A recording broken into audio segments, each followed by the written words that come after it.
បាទជំរាបសួរបងប្អូនទាំងអស់គ្នាថ្ងៃនេះខ្ញុំនឹងបកស្រាយរឿងការ៉េមួយទៀតដែលនិយាយអំពីឃាតកររោគចិត្តដ៏សាហាវម្នាក់ឃាតកររោគចិត្តដ៏សាហាវនោះបានមកសម្លាប់តួស្រីរបស់យើងហើយការស្លាប់របស់តួស្រីរបស់យើងបានធ្វើឲ្យតួប្រុសរបស់យើងមានកំហឹងយ៉ាងខ្លាំងគាត់ក៏ចាប់ផ្ដើមធ្វើការសងសឹកជាមួយនឹងឃាតករប្រុសម្នាក់នោះ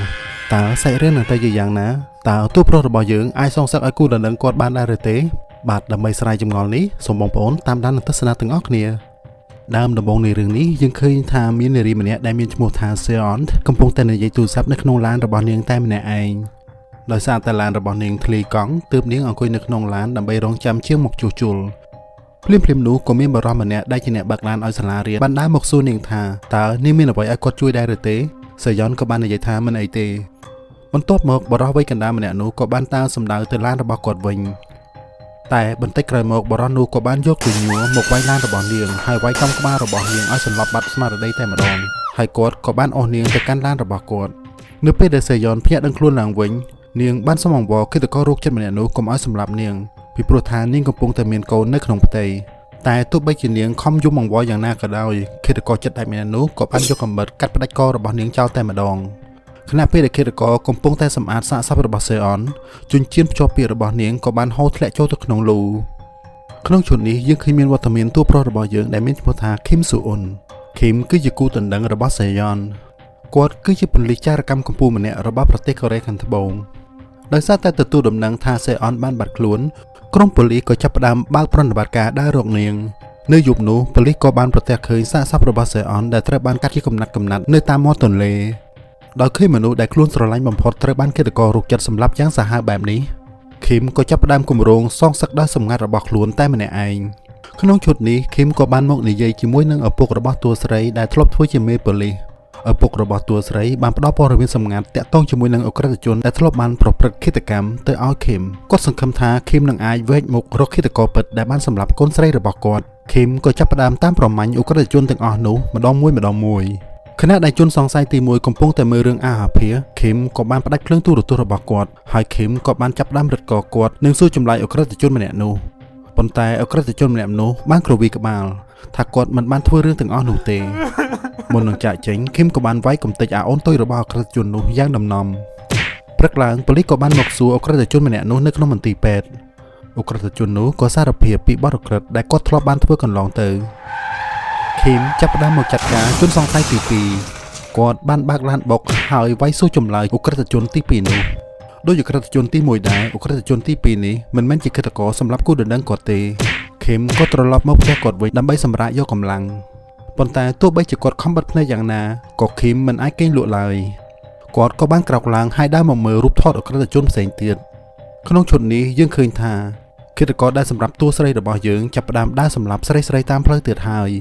បន្ទាប់ពីលបួងជនរងគ្រោះស្រីម្នាក់ឲ្យជិះឡានជាមួយគាត់ឃាតករនោះក៏បានយកជញ្ញួររបស់គាត់មកសំពងលើក្បាលរបស់នាងតែម្ដងបន្ទាប់មកគាត់ក៏ដឹកនាងទៅកន្លែងធ្វើទរណកម្មរបស់គាត់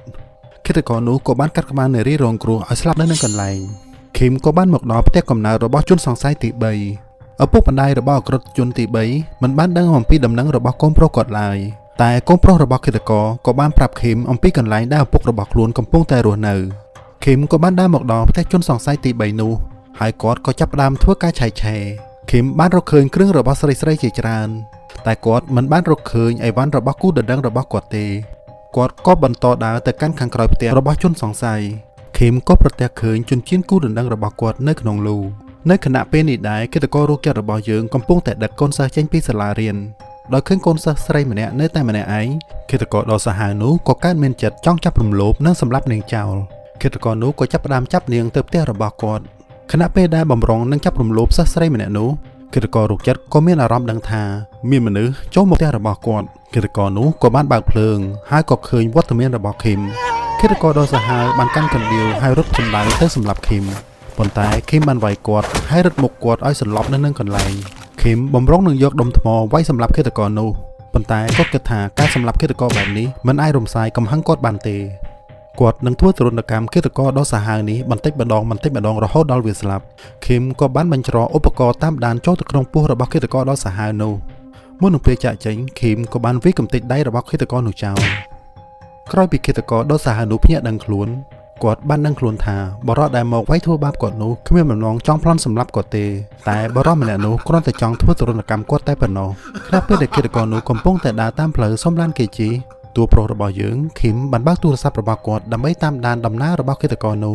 ទីបំផុតឃាតករក៏បានឡើងជិះលើឡានតាក់ស៊ីមួយបន្តិចក្រោយមកឃាតករដ៏សាហាវនោះក៏បានដកកាំបិតចាក់សម្លាប់អ្នករត់តាក់ស៊ីនិងអ្នកធ្វើដំណើរជាមួយគាត់ព្រឹកឡើងឃីមក៏បានមកដល់កន្លែងកើតហេតុហើយគាត់បានឃើញសាកសពបរិសុទ្ធពីរនាក់បានដេកស្លាប់នៅលើផ្លូវឃាតកររោគចិត្តបានមកដល់មន្ទីរពេទ្យឯកជនមួយ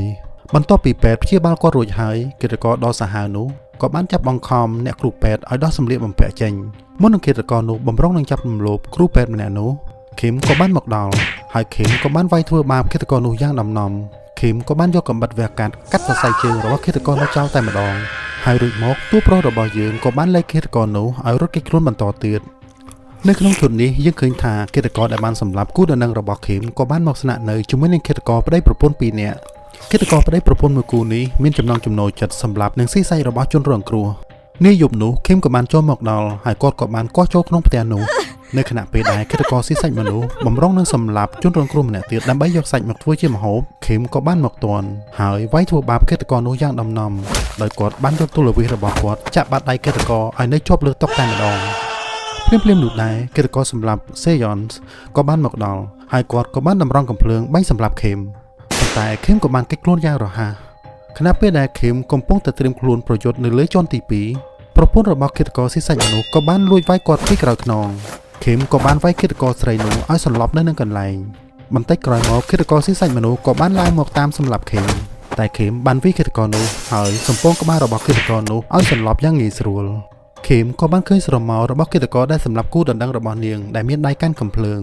ឃើញដូចនេះឃីមក៏បានពង្រាយផ្លែសន្ទូចជាច្រើននៅតាមផ្លូវដោយមិនប្រុងប្រយ័ត្នឃាតករនោះក៏ได้ជន់ផ្លែសន្ទូចឃើញឱកាសល្អបែបនេះឃីមក៏រត់ទៅប្រតែប្រសពជាមួយឃាតករនោះហើយបានសំពងក្បាលឃាតករនោះយ៉ាងដំណំឃីមក៏បានយកឃាតករនោះមកព្យាបាលនៅក្នុងមន្ទីរពេទ្យមួយខណៈពេលនោះប៉ូលីសស៊ើបអង្កេតម្នាក់ដែលត្រូវជាមិត្តភក្តិរួមការងាររបស់ឃីមក៏បានមកសួរសុខទុក្ខគាត់ហើយគាត់ក៏បានធ្លុយមាត់និយាយអំពីឧបករណ៍ដែលដាក់នៅក្នុងពោះឃាតករដ៏សាហាវនោះ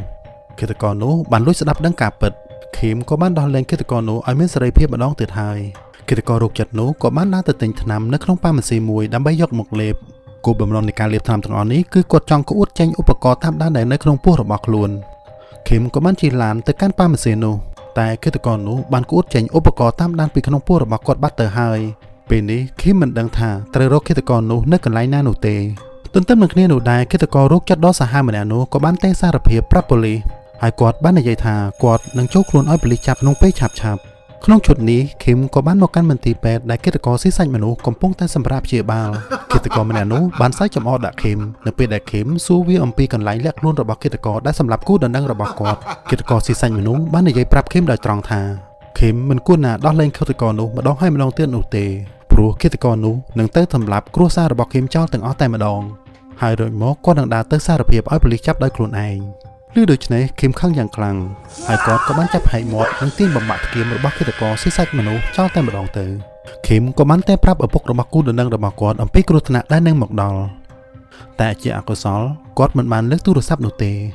គាត់ក៏បានទៅបើកទ្វារឲ្យឃាតករដើរចូលក្នុងផ្ទះឃាតករនោះក៏បានយកដុំដែកវាយសំពងក្បាលរបស់គាត់ម្ដងហើយម្ដងទៀតស្ទើរតែស្លាប់បន្តិចក្រោយមកប្អូនស្រីរបស់តួស្រីក៏បានដើរចូលមកដល់ផ្ទះឃើញដូចនេះឃាតករក៏បានចាប់រំលោភហើយបានសម្លាប់នាងចោលនៅក្នុងផ្ទះនាងតែម្ដងនៅពេលដែលឃីមមកដល់ផ្ទះគាត់ឃើញមានវត្តមានប៉ូលីសជាច្រើនគាត់ក៏បានដើរចូលក្នុងផ្ទះហើយឃើញថាឪពុករបស់តួស្រីស្ទើរតែបាត់បង់ជីវិតចំណែកឯប្អូនស្រីថ្លៃរបស់គាត់បានស្លាប់បាត់ទៅហើ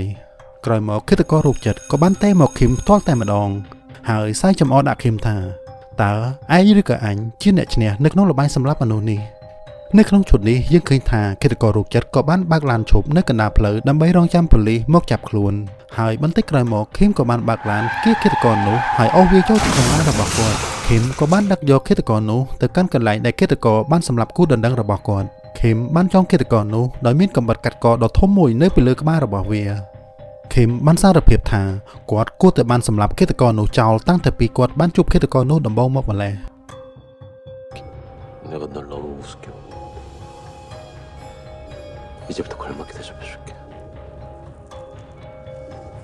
ឃីមក៏យកកន្ទុយបារីឲ្យលើថ្ងាសហើយយកកូនកំបិតចោះពំនុះផ្ពាល់របស់ឃាតករនោះតែម្ដង 난 네가 죽은 후에도 고통스러웠으면 좋겠다. គាត់ក៏បានទុកឃាតករនោះចោលដោយឲ្យឃាតករនោះខំខ្សែដែលចងភ្ជាប់ទៅនឹងកាំបិតដ៏ធំមួយប្រសិនបើឃាតករហាមាត់លែងខ្សែកាំបិតដ៏ធំនោះនឹងធ្លាក់មកកាត់ក្បាលគាត់ដាច់តែម្ដងឃឹមក៏បានដាក់ឧបករណ៍ស្រូបសំឡេងនៅជិតឃាតករហើយក៏បានដើរចាកចេញទៅខណៈពេលនោះដែរសមាជិករបស់ឃាតកររោគចិត្តក៏បានមកដល់ឪពុករបស់ឃាតករក៏បានព្យាយាមបើកទ្វារតែឃាតករបានខំព្យាយាមខំទាញខ្សែនោះយ៉ាងខ្លាំងទីបំផុតឪពុកឃាតករបានបើកទ្វារនោះរួចខ្សែក៏បានរបូតចេញពីមាត់របស់ឃាតករហើយកាំបិតកាត់កដ៏ធំនោះក៏បានធ្លាក់មកកាត់ក្បាលរបស់ឃាតករឲ្យដាច់ចេញពីខ្លួនស្លាប់នៅនឹងកន្លែងឃឹមទីបំផុតបានសងសឹកឲ្យគូដណ្ដឹងរបស់គាត់បានសម្រេចតែសម្រាប់គាត់មនុស្សដែលគាត់ស្រឡាញ់ជាទីបំផុតបានចាកចេញពីជីវិតរបស់គាត់បាត់ទៅហើយប្រសិនបើបងប្អូនពេញចិត្តនឹងសម្រាប់រឿងនេះសូមបងប្អូនចូលរួមឧបត្ថម្ភនិងគាំទ្រ Channel របស់ខ្ញុំបាទសូមអរគុណ